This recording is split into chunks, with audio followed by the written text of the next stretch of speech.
Bismillahirrahmanirrahim. Donc, je vais commencer cette vidéo par montrer quelles sont les étapes à suivre pour mettre en place un projet et implémenter un projet. Donc, le projet auquel on s'intéresse, il se divise en deux parties. Une partie qui consiste à implémenter des services web RESTful, et une partie, donc, c'est la partie cliente, donc, qui va consommer ces services. La partie donc, qui concerne les web services sera implémentée sous Flask. Donc je vais installer pour cela un environnement. Donc, je commence par installer un environnement. En 1, j'installe un environnement. Pour cela, j'ai besoin donc d'installer Python.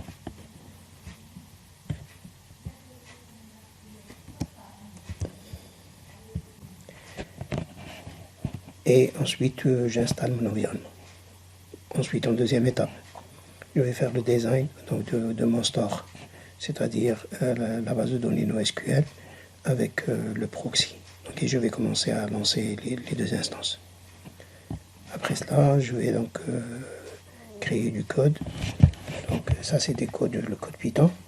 On va donc créer les tables et montrer comment donc procéder à la création, le delete des tables. Comment faire un get, le get of one row, put one row, delete one row, etc. Donc je montrerai comment on va essayer d'utiliser les put et les get et les delete. Et donc pour cela j'aurai besoin d'installer donc Borneo. Donc c'est un SDK Python SDK qui va me permettre donc d'exploiter ces requêtes. En 4, je vais implémenter enfin le serveur avec donc le mode RESTful pour accéder à mon store. Pour cela, j'aurai besoin donc d'une instance Flask et de son exécution. Et en dernier lieu, je vais montrer donc une classe Java qui va donc consommer mon service REST. Alors, pour l'environnement.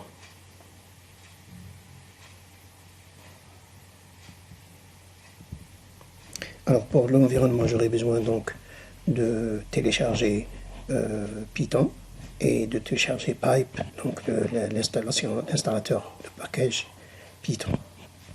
Donc j'aurai besoin donc de Python.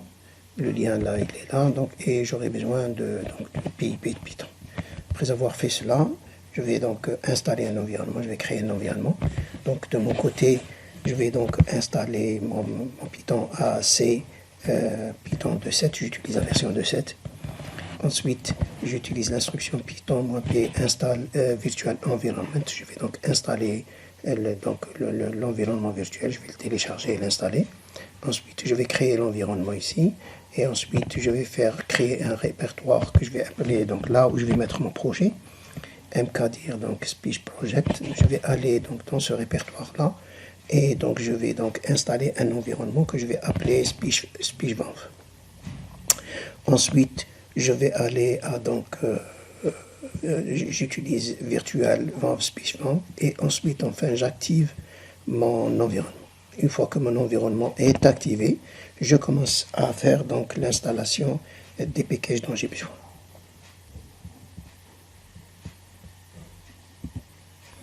Donc j'installe Flask, j'installe donc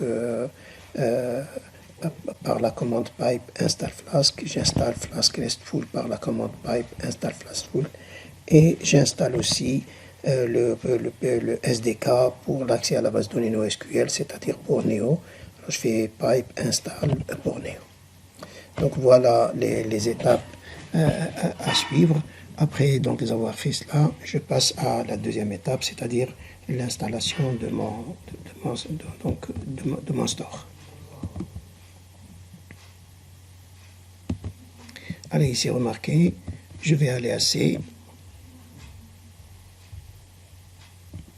Et à C, donc je vais aller à Python 2.7, parce que ces étapes-là, je les ai déjà faites. Donc je vais aller à Python 7. Je vais aller à Python 7. À Python 7, donc j'ai créé mon projet ici. Bon, ici, c'est l'installation de mon Python. Alors j'ai créé donc le projet Vanve, voilà, et donc là je vais aller à Script et j'utilise Activate ici pour activer mon store. Voilà, il y a Activate pour donc l'Unix et il y a Activate pour Windows.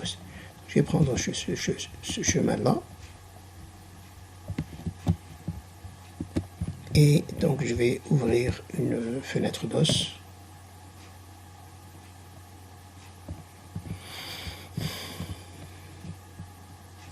Et je vais mettre CD et je vais mettre mon chemin. Et donc là, je vais mettre tout simplement Activate. Et maintenant, remarquez ici que j'ai mon environnement virtuel SpeechVanve qui est activé. Je reviens donc à mon projet. Voilà, maintenant je suis dans mon projet. Et à ce niveau-là, je vais faire donc ces pipes-là. Donc je vais, attention, on va faire descendre ça. Et là, donc je vais faire ici, si vous voulez, pipe. Et je vais faire install Flask. C'est déjà fait, mais quand même, je le relance. Et donc là, il va vérifier, il va me dire que mon Flask est déjà installé. Je suis les 3 étapes.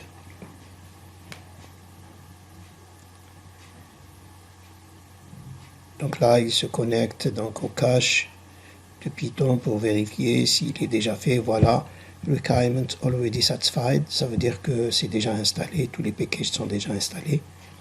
D'accord. Ensuite, je fais la même chose donc pour par exemple Borneo, parce que Flask RESTful est aussi installé.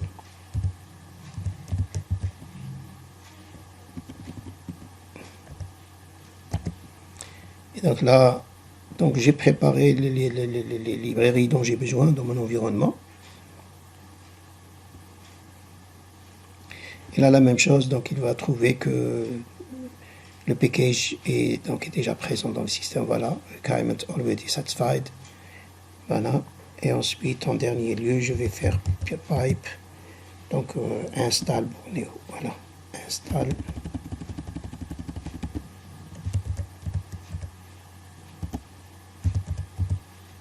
Borneo, voilà.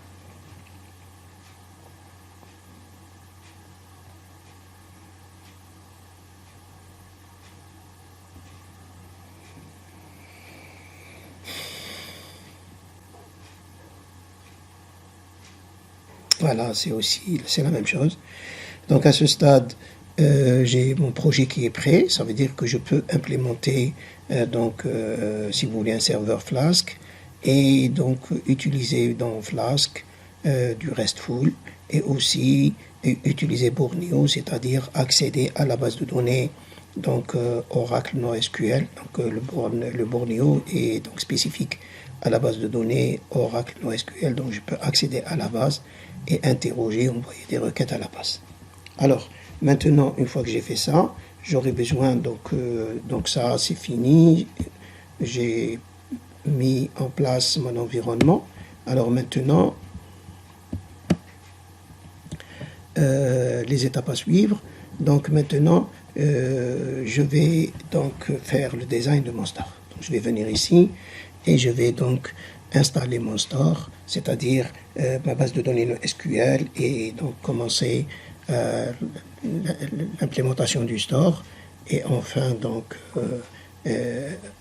mettre en place, donc le mettre en service. Alors pour aller dans le store, installer le store, donc c'est toujours le cas Windows ici, je suis dans le cas Windows. Alors je vais créer donc des variables d'environnement. J'ai besoin de 2 variables d'environnement, KVHome où je vais mettre donc la base de données NoSQL et KVStore c'est l'endroit où je vais installer mon store, ça veut dire les fichiers de données, etc. Alors pour cela, je vais lancer les 2 instructions, set KVHome et set KVStore pour installer donc des variables d'environnement qui vont me permettre d'accéder directement à mon store. Remarquez que mon home c'est donc KV et 19, 9. Donc je vais aller à ce répertoire-là et je vais vérifier que j'ai mon installation qui est déjà donc ici. Alors ici, donc je vais aller à C, et donc à C, je vais aller à KV19, voilà. KV, donc ça c'est à peu près la dernière version qui est donc sur le site Oracle. Et ici je vais aller à lib et je vérifie ce dont j'ai besoin. Alors, ce dont j'ai besoin, c'est le HTTP proxy pour lancer l'exécution du proxy et KVStore, ici le KVStore pour donc l'implémentation et l'installation du store. Donc installation du store, configuration du store, j'aurai besoin donc du KVStore. Et pour lancer le proxy, j'aurai besoin de HTTP proxy. Donc c'est principalement ce dont j'ai besoin. Pour tester la version, j'aurai besoin de KV Client pour savoir quelle version donc j'utilise ici. D'accord? Alors, donc je reviens. Donc j'ai ma base qui est prête. Et donc là, je vais créer ici tout d'abord. Je teste avec ça, cette commande-là, je peux la tester. Donc je vais copier et je vais coller ici.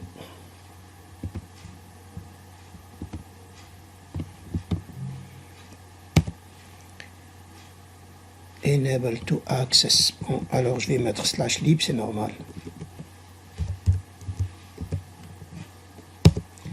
Et voilà. Donc il va me donner la version, voilà. C'est la 19.5.20, donc en date du 27 janvier 2020. Donc c'est la dernière version proposée. Donc ici, je vais ajouter le lib /. Voilà. Voilà.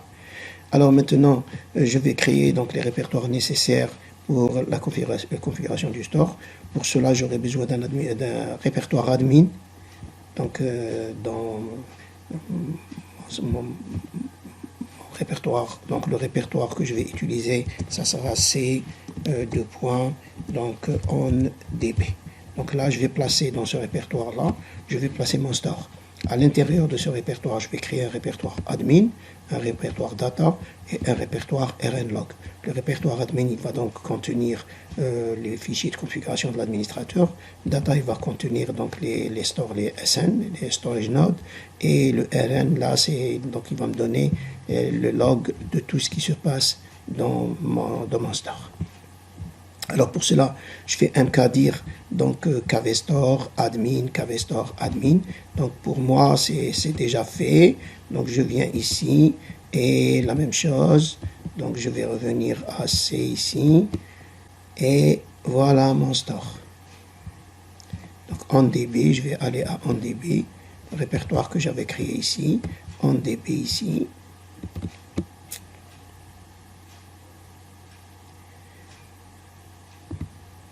Et voilà donc mon répertoire admin, mon répertoire data et mon répertoire rnlog. Initialement, ces trois répertoires sont vides. Ces trois répertoires sont vides. Le reste est ajouté au fur et à mesure que je fasse donc la configuration de mon store. Voilà, donc j'ai créé mes trois répertoires. Ici, donc à l'intérieur, parce que KVStore c'est en DB ici, donc à l'intérieur de ce répertoire, je vais créer un répertoire admin, un répertoire data, un répertoire rnlog.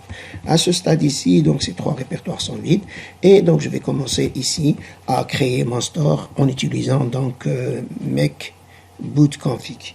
Donc la commande make boot config, d'accord. Ici, je vais aller donc le plus simple au monde, c'est-à-dire je vais créer un store sans sécurité pour simplifier donc l'usage de mon store. Je peux ajouter par la suite la sécurité. Pour le moment, je vais utiliser donc un store sans sécurité. Alors, j'utilise donc le KV-home, le KV-store. J'utilise donc la commande make boot config.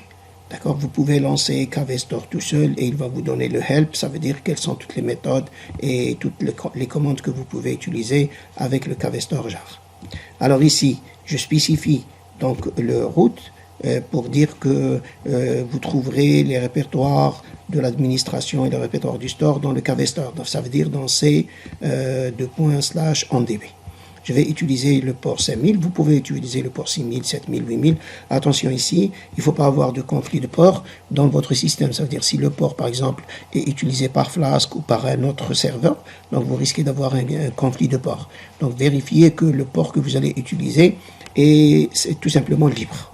J'utilise ici localhost pour le host localhost. Si vous êtes sur un domaine, vous pouvez utiliser ici votre domaine. Ici, c'est les ports qui seront utilisés donc du 5010 à 5020 pour ce store-là. Ici, j'utilise une capacité de 1. Ça veut dire que j'aurais pu utiliser une capacité de 3 et à ce moment-là, j'aurais besoin de 3 machines. Donc, je vais avoir 3 storage nodes, SN1, SN2, SN3. Ici, je prends une capacité 1, ça veut dire que je vais avoir juste besoin de SN1, un seul store, parce que c'est juste à titre de démonstration. Ici, remarquez que Store Security, j'ai fait None, ça veut dire que je n'utilise pas pour le moment de la sécurité. Et ensuite, admin dir, là c'est le admin, je donne 200 mégas pour le size.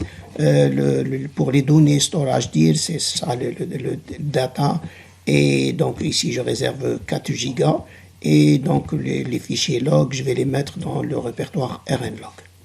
Donc en lançant donc cette commande-là, je vais avoir mon store donc, qui sera donc créé. Et il va me remettre la main pour dire que le store est donc est créé. Alors maintenant, je vais démarrer le store et je démarre le store par cette commande-là. Je vais donc envoyer cette commande-là. Ici, je vais ouvrir une autre fenêtre DOS.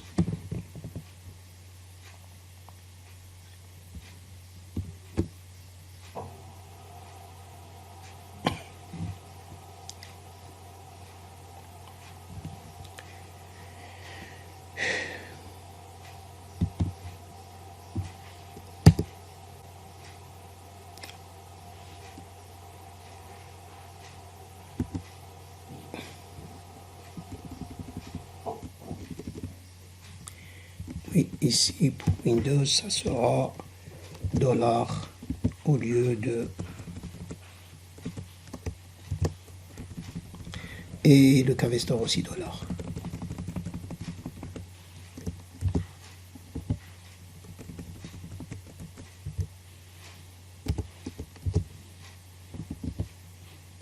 Et voilà, mon store est lancé, donc je corrige ici. Alors ici, ça sera KV Home, très bien. Pour lancer le store, je vais mettre ici $, parce que c'était la version sous Linux, et maintenant on est sous Windows.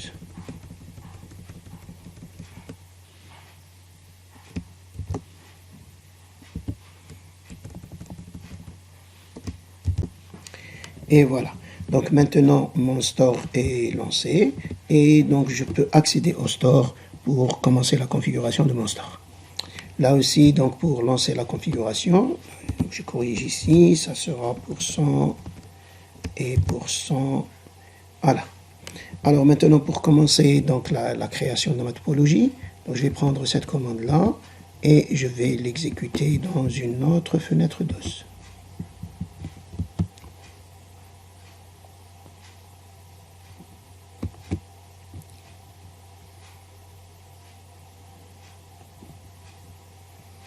Donc attention ici, on ne peut créer qu'un seul store, ça veut dire un seul nom. On ne peut pas créer plusieurs stores, donc j'ai besoin juste d'un seul nom.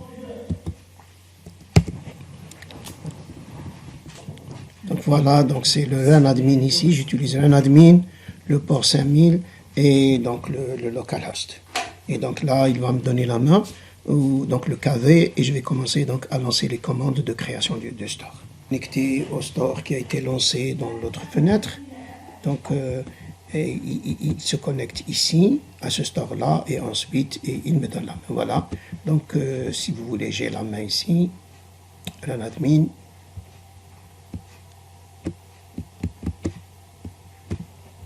Voilà, je suis dans le KV. Je peux par exemple mettre show users pour voir quels sont les utilisateurs que j'ai ici.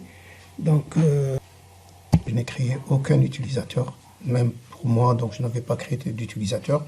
Si je vais maintenant show et je fais tables pour voir quelles sont les tables qui sont créées à ce niveau-là, Alors, regardez, donc je vais essayer de trouver, voilà.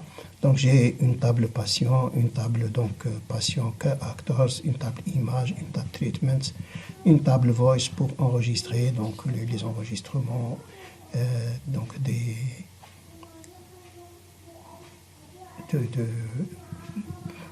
de l'application donc qui est nécessaire ici. Alors donc je reviens ici, une fois que j'ai le KV ici, donc je vais commencer à créer mon store. La première chose à faire, c'est de faire donc config ici, donc j'utilise ça, configure, et je vais donner ça. C'est normal, ça ne va pas passer chez moi parce que la commande a été déjà créée. Alors si je fais donc ça, il va me dire que le store existe déjà. Donc store configured RDU. Donc le store il est déjà configuré. Si je fais donc ici KV ça, le plan, etc., il va me dire que tout est fait. Donc toutes ces étapes là, on va les exécuter une par une. Et donc si pour moi je fais show topologie, il va donc me montrer ma topologie à ce niveau là. Je vais mettre show topologie et il va me montrer ma topologie. Voilà, ça c'est la finalité de ma topologie. Donc j'ai le store qui s'appelle RDO, j'ai 30 partitions, donc pour réaliser ces 30 partitions, j'avais besoin de 34 séquences. Alors le store, donc c'est au rang, les lignes de réplication, il y a un seul. Et donc le reste, donc le port c'est 5000, la capacité c'est 1, il est running. Et la réplication est aussi en mode running, d'accord? Ça, c'est mon shard. Le shard, il fait 30 partitions avec un seul RN. Voilà. Donc ça, c'est après avoir donc show topologie, donc plan, déploie, donc après avoir fait toutes ces étapes-là, parce que je les avais déjà faites auparavant, en utilisant toutes ces étapes-là, donc je vais terminer donc à la dernière commande que j'avais faite ici, et show topologie. On peut faire l'extension de cette topologie, on peut lui ajouter donc des storage nodes, on peut lui ajouter, donc c'est pas l'objet de cette séance. Alors, donc maintenant que j'ai mon store qui est donc running, je vais donc lancer le proxy de mon store, et pour lancer le proxy, alors je vais prendre donc cette commande là, voilà, HTTP proxy. Et je vais la lancer toujours donc en mode, donc je n'ai aucune sécurité configurée, donc je vais pas avoir de problème. Alors ici, donc je vais faire un exit pour ne pas avoir trop de fenêtres ouvertes. Et maintenant là, je vais donc lancer le proxy. Et voilà le proxy. Alors dans cette commande, le proxy, le proxy, donc il utilise le store RDO que j'avais configuré. Il va utiliser donc le host et le port 5000 donc de mon store, et il va s'exécuter lui aussi en localhost. Il va utiliser le port 7010. Donc maintenant, pour communiquer avec ma base, je vais utiliser uniquement ce proxy là pour accéder à mon store. Alors donc et voilà, donc le host, donc il est lancé, mon store est lancé, très bien. Donc je reviens. Alors step ici, donc le store est lancé, et maintenant donc je vais créer ici, je vais venir ici et je vais créer ici donc je vais créer un script Python, donc un petit programme Python qui va donc créer les tables et préparer donc ma base de données. Alors, donc je vais utiliser donc le run table ici, voilà. Ici, donc ça, je vais utiliser ce script-là, je vais l'exécuter. Ce script-là, je vais l'exécuter. Remarquez qu'il se connecte au endpoint et il va utiliser le store RDO, et il se connecte donc à mon proxy. Alors ici, dans ce programme-là, j'ai une première méthode, donc getHandle, qui va donc vérifier si le store est en exécution, d'accord, using on-premise endpoint. Il va utiliser le endpoint. Ça, c'est le SDK, donc c'est Borneo. Donc ça, c'est des commandes de Borneo qu'on va utiliser. Et donc là, normalement, elle va me retourner ça. C'est moi qui ai ajouté ça pour dire que le store, c'est OK. Donc, il n'y a pas return. Voilà. Alors maintenant, ici, donc je vais créer une table patient, une table child, une table fille, à l'intérieur de la table voice, d'accord? Ça veut dire que là, elle contient une clé étrangère qui est primaire. Patient a une clé étrangère qui est primaire chez voice. Ici, la même chose. Dans voice, je vais donc utiliser une image. Donc, pour stocker les images de radio, de radiologie, etc. Donc, les radios, donc les radios de l'individu. Je vais aussi utiliser les traitements qu'on va donc attribuer à cette personne. Et le traitement, c'est un ensemble de médicaments. Et chaque médicament, c'est un item. Ça veut dire on donne par exemple une dose de 3, etc. Ici, acteurs, c'est les docteurs qui prennent en charge ce patient. Donc ça, c'est juste des tables que j'ai utilisées pour une petite application qu'on est en train de développer avec les étudiants de licence. Alors donc ici, une fois que c'est terminé, donc je vais print user environment et je vais imprimer ici que les tables sont prêtes. Alors pour créer ces tables-là, donc je vais appeler le handle ici pour donc try ici, je vais appeler le handle donc pour lancer la connexion au store. Et première request table request set statement. Et je fais un drop. Je commence par donc exécuter des statements qui vont donc supprimer et faire le delete des tables si ces tables existent déjà. Évidemment, je commence par les tables filles et je vais aller vers les tables treatment. Et je suis obligé d'attendre la fin de l'exécution du drop de la fille avant de lancer celui donc de la table mère. Donc ici, item treatment est incluse dans treatment, donc avant de faire la suppression de treatment, je suis obligé d'attendre la suppression de item qui est dans treatment. Donc je fais le premier delete, le deuxième delete, ensuite actor, toutes les tables, donc je vais les supprimer. Donc ici, les tables, je vais les supprimer. Si vous vous souvenez, ces tables-là étaient créées lorsque j'avais fait show tables dans le KV. Alors, une fois que j'ai fait le drop de toutes les tables, qu'est-ce que je fais? Je vais donc commencer à créer les tables. Donc, je vais faire un statement. Et le statement, je vais faire create table if not exist. Là, j'ai pris le row, donc la ligne que je veux créer à l'intérieur de la table. Alors, cette ligne-là, je vais prendre donc patient id. Attendez. On va faire ici Flask 3. Non, c'est pas ça. Attendez. Non. Voilà. Donc, la table patient, donc c'est patient ID. Donc, ça, c'est la clé primaire. Donc, string, surname string, name string, gender, c'est un enum, soit mâle, soit femelle. Phone, c'est un array de string. Donc, c'est un petit tableau qui va contenir plusieurs numéros. Adresse aussi, c'est un array de record. Et chaque record, c'est un nom, c'est un numéro de la rue, la ville, si vous voulez, ou la commune. Ensuite, l'état, le zip code. Et ici, la clé primaire, c'est le patient ID. Alors ici, shard key, ça veut dire je prends la clé pour le shard key, il y a le primary key et le shard key. Le shard key, c'est patient ID, ça veut dire il va essayer pour toutes les informations qui concernent dans un patient, il va les mettre dans le même shard. Ça va lui permettre d'activer la recherche et d'activer l'accès donc à un patient.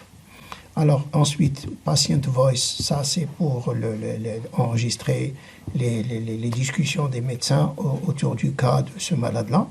Alors on va mettre ici donc voice ID. Et donc là, je vais mettre ici un string. Et les voix, c'est un array.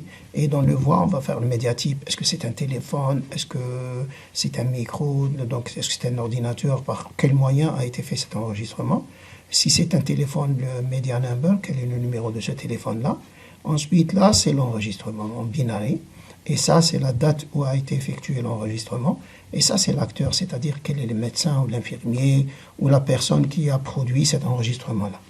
Et donc, c'est un array, ça veut dire que je vais avoir plusieurs enregistrements pour ce patient-là. D'accord?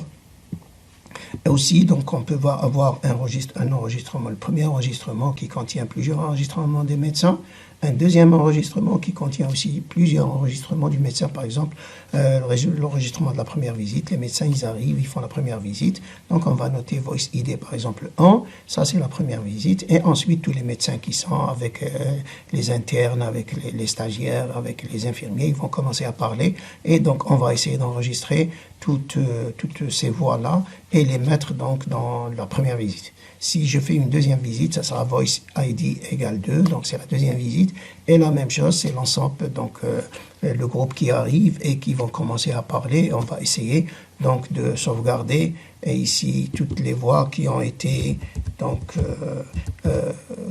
qui ont eu lieu durant donc cette visite-là.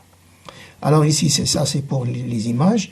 Donc aussi, on va mettre Image ID ici, Image ID. Et donc ici, donc ça c'est la clé primaire. Vous voyez ici, donc je vais enlever le chart parce qu'il n'accepte pas à part le premier. Donc ici, on va enlever le chart et on va enlever ici une accolade. Voilà.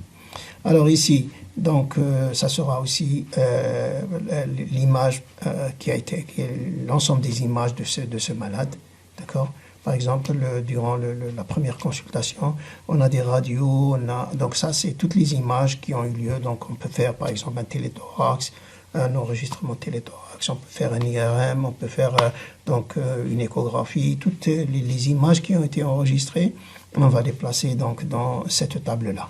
Ensuite, ici, ça sera donc le traitement qui sera donc administré. Donc, traitement ID ici.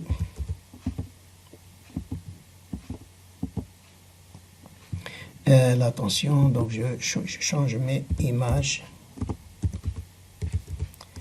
ID. Aussi là, il n'accepte pas de chart. Le chart, c'est uniquement pour la table mère, c'est-à-dire la table patient. Les autres, ils n'ont pas le droit d'utiliser donc le chart, une clé chart. Voilà. Ici, donc, Treatment ID, la même chose. On va mettre donc ici Treatment ID. Et on va également supprimer le chart. Alors, le traitement. Le traitement, donc il y a plusieurs types de traitements, c'est en fonction de la maladie. Le traitement ID, donc la maladie, là c'est une description de ce traitement. Et donc là c'est la date, donc laquelle est ça, lequel est donc l'infirmier ou bien le kinésithérapeute qui est présent. D'accord. On peut aussi avoir un traitement médical, ça veut dire consommer des médicaments. Donc ça sera ici l'idée de l'ordonnance, la maladie, une description ici et la date. Alors ici, pour le traitement, les items, ça veut dire ce qu'on fait durant un traitement. Alors durant un traitement, donc ici, donc je vais mettre ID. Traitement ID. ID. Voilà, et j'enlève aussi le chart.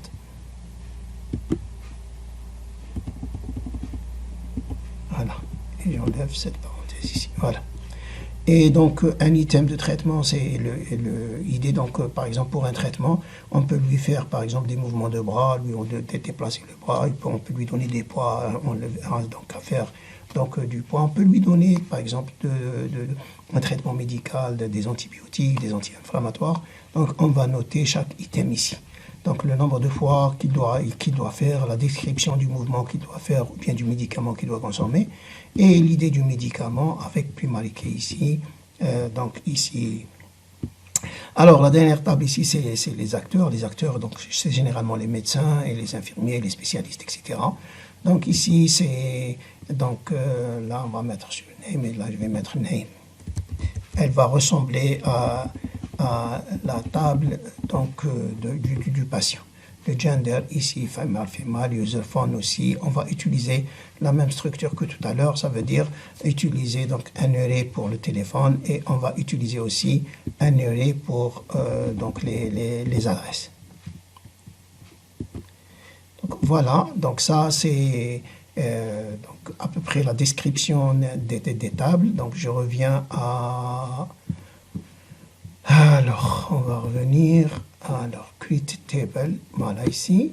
Ici, donc, j'ai simplifié par rapport à celui-là. C'est juste enlever tous les commentaires. Ici, donc, il y avait donc des commentaires donc, que j'ai enlevés. Voilà, les commentaires. Ici, par exemple, le commentaire, c'est ici, si je viens. Donc, je vais commencer donc, par créer la table patient. Ça, c'est donc, si vous voulez, une sorte de JSON, représentation JSON de la table ici, donc les champs. Ici, c'est la table voice. Ici, c'est la table image. C'est l'ensemble de mes tables donc, que j'ai préparé ici. Et ensuite, je vais donc faire le drop, etc. Donc, je reviens ici.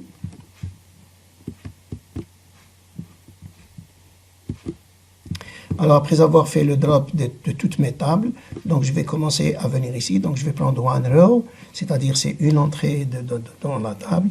Et cette entrée-là, donc c'est patient id de type string, surname de type string, name de type string, gender, donc c'est un enum mâle ou femelle, le font c'est un array, les adresses c'est un array de record, et le record c'est le numéro de la rue, la cité, etc. La primary key ici c'est le shard key, donc c'est le patient ID. Alors, donc, après avoir pris one row, je vais donc faire le statement. Le statement, donc je vais créer la table if not exist, et plus row. D'accord? Et format, ça sera table patient, donc c'est la table des patients. Ensuite, ici, je fais request, table request, set statement, et set table limit, table limit, etc. Ensuite, je fais handle, point, donc do table request, et donc j'exécute donc le statement. Ici, donc, de là à là, ici, c'est l'exécution de la création de la table patient. Je fais donc la même chose pour la table acteur ici. Et voilà, table actors. Donc là, le même. Ici, donc, le row, je l'ai intégré directement ici. Regardez, voilà le row. Donc, il commence à partir d'ici. Ça, c'est les champs donc, de l'entrée de la table actors. Donc, c'est-à-dire, si vous voulez, les médecins. Après avoir fait cela, donc je vais créer ici la table voice. Donc ici, donc remarquez voice table voice. Donc je vais créer la table voice, la table image avec le même principe. Ensuite, la table treatment ici, donc avec le même principe. La table, donc voilà. Et print, et là, à ce stade-là, donc je vais avoir toutes mes tables qui sont créées. Je vais avoir ce message-là pour dire que toutes les tables sont créées. Pour le moment, mes tables sont vides, elles ne contiennent aucune information. Et je passe maintenant à la population des tables. Donc, je vais prendre une adresse 1, une adresse 2, ensuite request put set table patient. Je vais prendre la valeur que je vais faire, à laquelle je vais appliquer le put. Donc là, je vais ajouter cette ligne-là, je vais l'ajouter donc à ma table patient.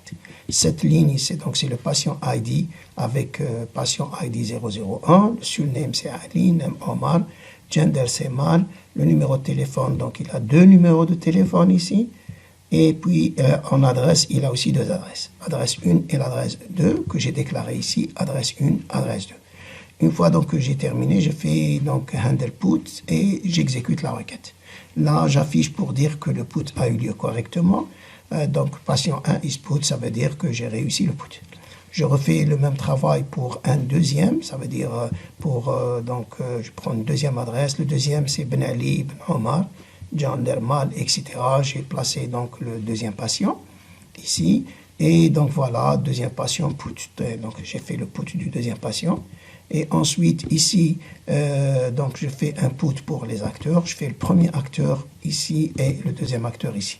J'ai fait 2 façons de faire. Là, j'ai séparé les adresses et là, j'ai intégré directement les adresses dans la valeur que je veux insérer. Et voilà, remarquez, les adresses, elles sont ici.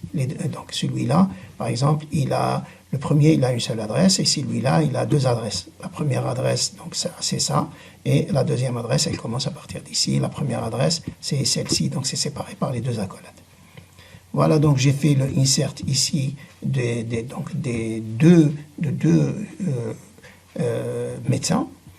Et je peux faire autant pour toutes les autres tables, ça veut dire insérer donc des médicaments, insérer. Donc ça, je vous laisse le soin de le continuer vous-même.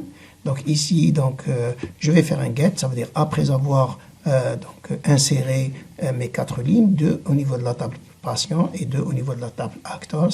Ici maintenant, donc je vais essayer de récupérer avec un get request. Je fais appliquer un get request, je vais récupérer le patient 001, c'est-à-dire le premier patient. C'est la suite get result, et puis j'imprime donc ce patient-là.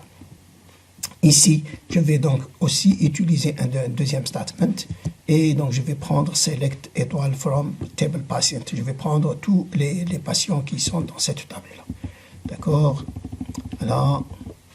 Et donc je vais prendre cette requête-là, request query, set statement, et ensuite execute query. Attention, ici c'est un get, ici c'est execute query. Donc il faut faire attention. Ici je veux exécuter une requête, ici je veux juste faire un select where. C'est-à-dire un get d'un row bien particulier, ça veut dire d'un patient bien particulier. Ici, non, je veux exécuter donc la requête. Attention, ça c'est pour les requêtes query, c'est pas pour les requêtes select, c'est pas pour les requêtes update, etc. Les autres, elles ont leur propre façon de procéder. Alors ici, print query, donc là je vais le statement, et ensuite je récupère le résultat. Ici, je fais je veux imprimer tous les acteurs. Ici, j'ai imprimé un seul patient. Ici, j'ai imprimé tous les patients. Ici, j'imprime tous les acteurs donc, qui ont été insérés dans ma table. Ici, c'est un delete row pour montrer comment exécuter un delete. Je vais appliquer le delete sur la table patient et je vais supprimer le deuxième patient. Et je fais result set handle, delete, et j'affiche donc le résultat du delete. Alors ici, request get ID set table patient. Le selector, c'est-à-dire ici statement for, et je vais imprimer donc les patients restants au lieu d'imprimer un seul patient. Et donc là, je vais venir ici. Et donc, je vais exécuter ce statement pour montrer combien il me reste de patients après avoir procédé au delete de ce patient-là. Alors, une fois que j'ai ce programme-là, donc je vais le sauvegarder, CTRL-S parce que j'ai apporté des modifications. Et donc, je vais venir à mon environnement et je vais glisser tout simplement. Donc, je vais mettre Python. Et je vais glisser donc mon programme ici pour lancer son exécution. Voilà. Alors je lance. Attention ici. Donc voilà, après l'exécution du programme. Donc je viens d'avoir ici donc l'exécution du programme. Donc je monte ici, voilà. Donc là, j'ai exécuté mon programme à ce niveau-là. Et donc, voilà, j'ai corrigé les quelques erreurs. Et donc là,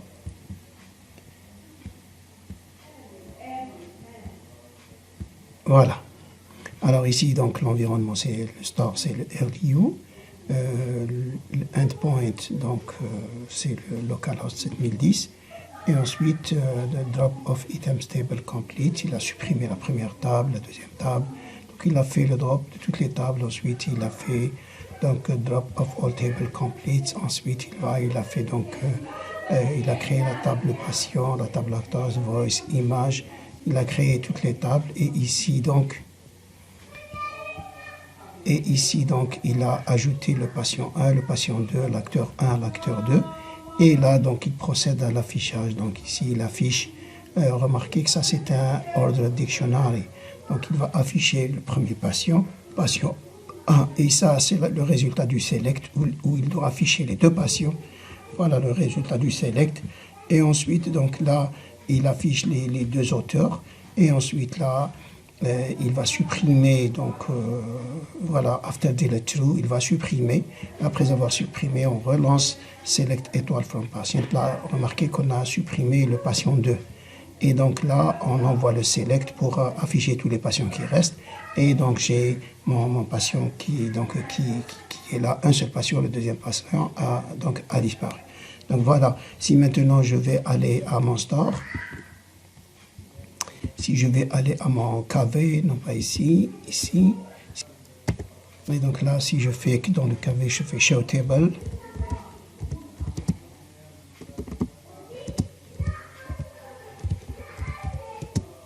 Et si j'envoie maintenant, il va me voilà, Voilà mes tables, donc la table passion, la table acteur, image. Et remarquez donc la cascade qu'il y a entre les tables. Ça veut dire la mère, c'est la table passion. Il y a 1, 2, 3, 4 filles. Il y a les petites filles, c'est la table item qui est une fille de la table treatment. Donc voilà, maintenant que j'ai terminé ici, je fais un exit. Et donc je vais aller, donc je reviens ici, je reviens, donc là, ça c'était mon programme. Donc je reviens à Flask 2, celui-là. Alors celui-là, Flask 2, voilà. Alors et ici maintenant, j'ai écrit un petit programme, donc ce programme-là, donc c'est un Flask, donc regardez, from Flask, import, donc Flask, j'ai designifié, about, make response, request, URL4. J'ai écrit une petite table ici, donc type JSON, avec une tâche, c'est ID, le titre et la description, avec done égale false ou true. Alors ici, donc j'ai à peu près deux items dans cette tâche-là, dans ce tableau-là. Et donc une application Flask. Donc quand on écrit une application Flask, donc on fait le Flask from Flask et puis j'ai ça. App Flask app. Et donc j'ai ça. Ça. Alors remarquez ici, j'ai mis, parce que par défaut, le Flask, il te donne le port 5000. Alors moi, j'ai ma base de données qui s'exécute à 5000, donc je suis obligé de changer le port. Alors j'ai changé le port ici à 8000. Donc mon serveur Flask va s'exécuter sur le port 8000. Voilà, ici, donc ça c'est ce que je dois avoir au départ. Et ensuite, j'ajoute les méthodes et je configure les méthodes pour qu'elles soient sous le reste. Ici, la première méthode à configurer, c'est de donner un index HTML, c'est-à-dire la page qui doit s'afficher lorsque je fais tout simplement localhost 8000, donc c'est-à-dire le root.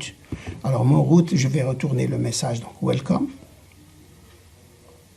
voilà, et index. Et puis là, c'est le cas d'erreur. Lorsqu'il n'arrive pas à trouver l'élément, il affiche un message. Et ensuite ici, donc je vais mettre speech projects et task. Et je fais une opération get. Ici, ça c'est le chemin d'accès à partir du web. Je vais utiliser ce chemin pour accéder en utilisant la méthode get. Alors get, je vais faire get tasks et là je vais aller chercher toutes les tâches. Ensuite, je vais faire, donc celle-là, elle appelle la méthode make public task pour aller trier les tâches. Et ensuite, route, et là, je veux juste une tâche, get one task. Et aussi, ça, c'est une opération get. Je donne le task id et je vais chercher la tâche parmi la table des tâches. Et ensuite, je fais un JSON de la tâche et je retourne la tâche. Ensuite, là, c'est un poste où je veux donc créer une nouvelle tâche. Donc, je crée la tâche ici avec les données que je veux ici. Et ensuite, je vais ajouter cette tâche en appliquant if not JSON, JSON là. Et là, task append pour ajouter la tâche à l'ensemble des tâches. Donc, ici, attention, ici, je récupère la tâche à partir de l'utilisateur. C'est lui qui fait le poste à distance. Donc, il me retourne request JSON. Je prends le JSON qu'il m'a retourné et je vais vérifier est-ce que c'est un JSON correct. Il contient le titre, il contient les informations. Sinon, je dis que le JSON que j'ai reçu, la requête que j'ai reçue n'est pas correcte. Et si oui, alors je vais commencer à extraire les champs à partir du JSON de la requête que je viens d'essayer. Alors, regardez, le titre, c'est request JSON title. J'enlève ça, je le mets dans le titre. J'enlève la description, je la mets dans la description et je fais false done, donc ce que je vais récupérer. Et ensuite ici, donc je vais faire task append task et donc return JSON task. Maintenant pour update, pour mettre à jour, ça veut dire changer juste un champ de la tâche. Alors je vais donner le ID, donc là je vais envoyer un request JSON que je reçois avec un put. Ici je fais un put, je le reçois et donc je vais prendre le task id et je vérifie le task id, est-ce qu'il existe. Ensuite je prends le JSON, est-ce que c'est un JSON, sinon c'est bon, donc la requête que je reçois c'est un JSON et la tâche existe déjà. Alors qu'est-ce que je fais? Je fais changer le titre de la tâche, je change aussi la description, je change, donc si elle figure dans le request JSON que j'ai reçu. Ça veut dire si donne est dans le JSON, je change. S'il n'est pas dans ce que j'ai reçu dans la requête, je ne change pas, je garde l'ancien. Et ensuite, je mets à jour donc la table des tâches. Voilà, ça c'est pour le delete d'une tâche, donc c'est un delete. Donc ici, j'ai pris les 4 méthodes donc de HTTP, c'est-à-dire put, get, delete et post. Et là, donc task, donc je vais prendre task, let, et donc là je fais task remove en vérifiant. Donc je vais lancer ce programme-là, donc je vais lancer ici ce programme-là. Alors là, je vais mettre Python. Alors celui-là, je pense qu'il est, je vais mettre dire, voir s'il est dans ceci-là. Alors Flask 2, il est là. Alors je vais mettre donc Python et je vais mettre Flask serveur 2. Flask serveur 2.py. Et voilà. Ça c'est le Flask serveur. Voilà. Et maintenant, c'est le serveur qui se lance.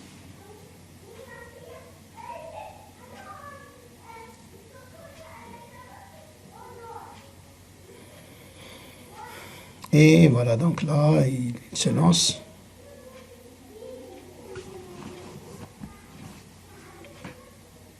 Ça coûte un moment pour se lancer.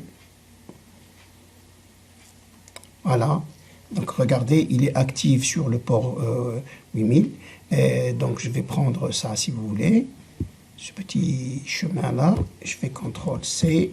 Et ensuite, je viens ici et j'ouvre donc une fenêtre ici.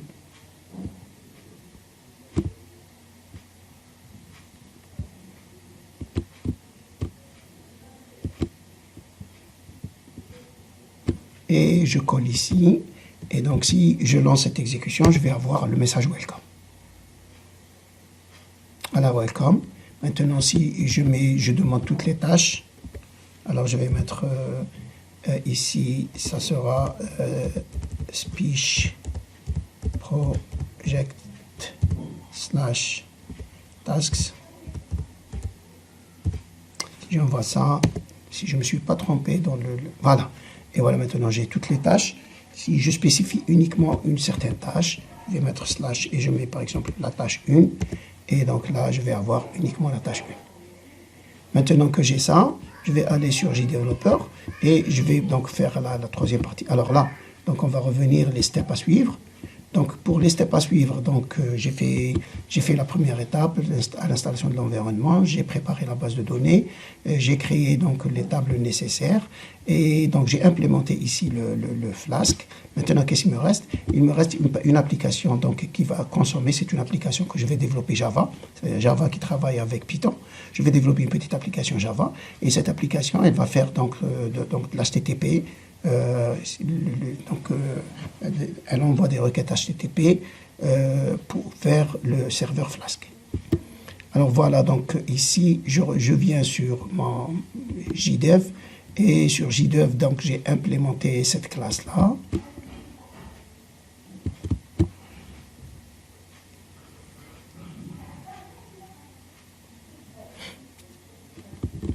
Et je reviens ici pour vous montrer la classe. On va la voir de l'autre côté. Voilà.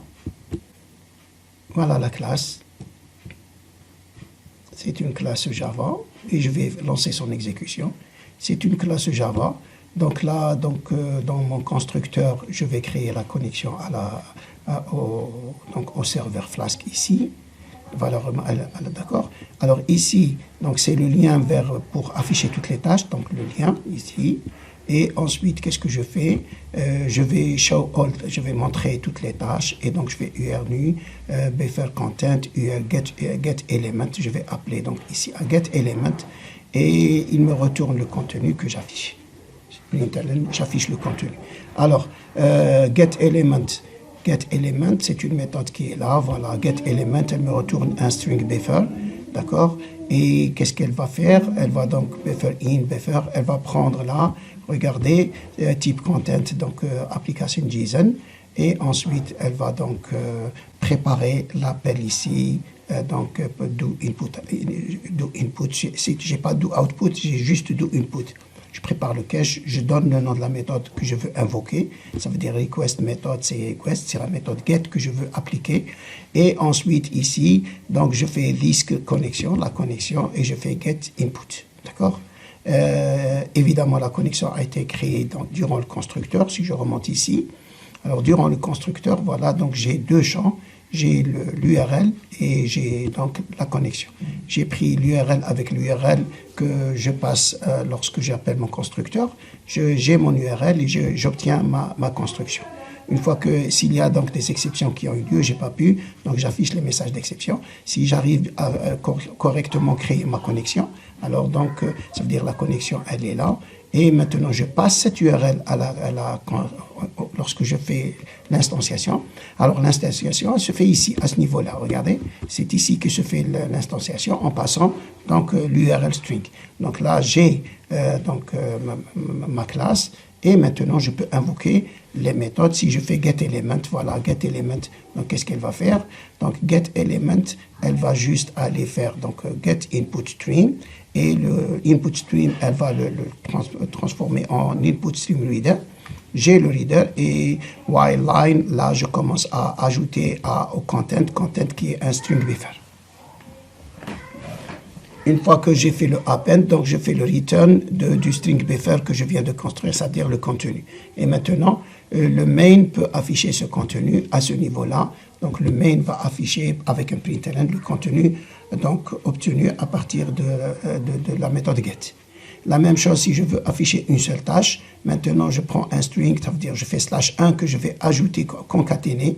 Et là, je fais URL et je fais un nouveau constructeur ici. Et le constructeur, cette fois-ci, il va changer l'URL. Il va faire donc la concaténation de l'ancienne URL avec /1 pour avoir la tâche 1. La même chose, je fais getElement et j'appelle et je vais obtenir donc la première tâche. Ici, donc je vais faire un post pour une troisième tâche. Alors je vais prendre un JSON, donc item type JSON, item put, je vais mettre ID3, le titre, la description. Je construis donc l'objet, la requête que je veux envoyer, d'accord. Et ensuite ici je fais element, je vais le transformer donc to JSON string parce que je fais un passage en string. Et ensuite j'instancie mon URL ici, d'accord.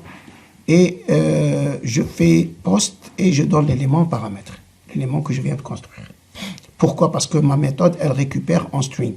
Alors, je veux venir ici, à la méthode post.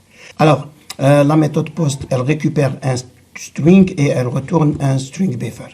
Donc là, je vais récupérer mon string, donc la même chose, content, tout ça, je fais content, la connexion que je viens de créer, donc la connexion, et là je mets, attention, set input, set output to true, ça veut dire il va récupérer des données et il va donc retourner un résultat, c'est-à-dire le string buffer qui va retourner.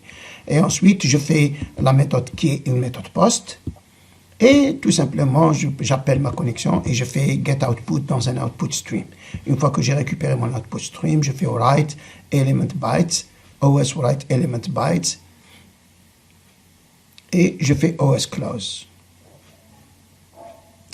Ici, je prépare le message que je vais envoyer, donc je mets le string, je l'ajoute, je fais un write pour l'output stream, et ici pour la récupération, je fais get input stream, c'est-à-dire la réponse, et là, n'oubliez pas que le post, que la requête que je vais envoyer, je vais lui concaténer avec osWrite ici, l'élément donc que j'ai reçu en paramètre ici, ça veut dire ce que j'avais pris comme JSON et j'ai traduit en byte. Alors ici, donc je fais input stream, this connection get input stream, et write, donc là je récupère le résultat et je le retourne donc pour dire que la requête a eu lieu correctement. Maintenant, voilà, donc j'ai fait put de la tâche. Si je fais un delete de la tâche maintenant, donc je vais prendre par exemple élément slash par exemple 4 ici, slash 4, et URL et donc content delete et j'appelle la méthode delete et la méthode delete donc elle va appliquer un HTTP delete sur voilà, ça c'est le put et donc ça c'est le delete. Le delete ne prend aucun paramètre ici. Input donc JSON delete get input stream et le delete. Attention, quel est le delete qui a eu lieu? Alors, je vais voir ici, là où j'ai appelé le delete. Alors, dans le string, j'ai ajouté directement l'élément auquel je veux appliquer le delete. Voilà. Donc, une fois que j'ai cette méthode, je peux lancer son exécution. Ici, voilà. Ça, c'est ma méthode. Voilà la connexion. Donc, ça, c'est sous JDev. Et voilà, donc ma classe telle qu'elle, telle que l'on l'avait vu. Si maintenant, je lance l'exécution de cette méthode, cette classe, je fais run. Et donc, je vais voir le résultat de cet ensemble d'opérations.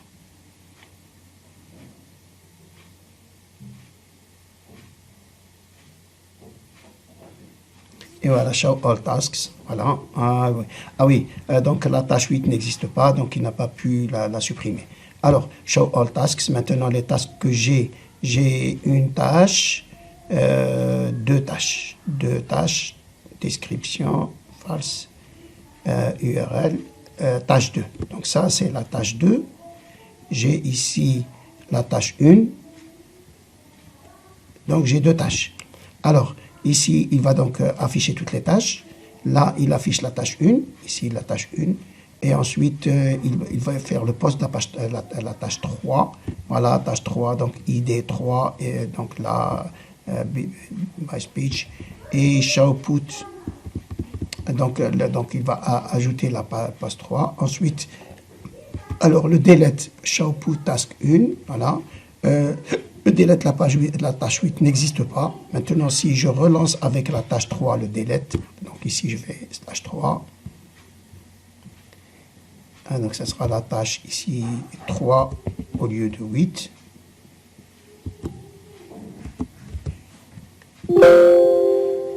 Alors, si je relance maintenant et je fais le run.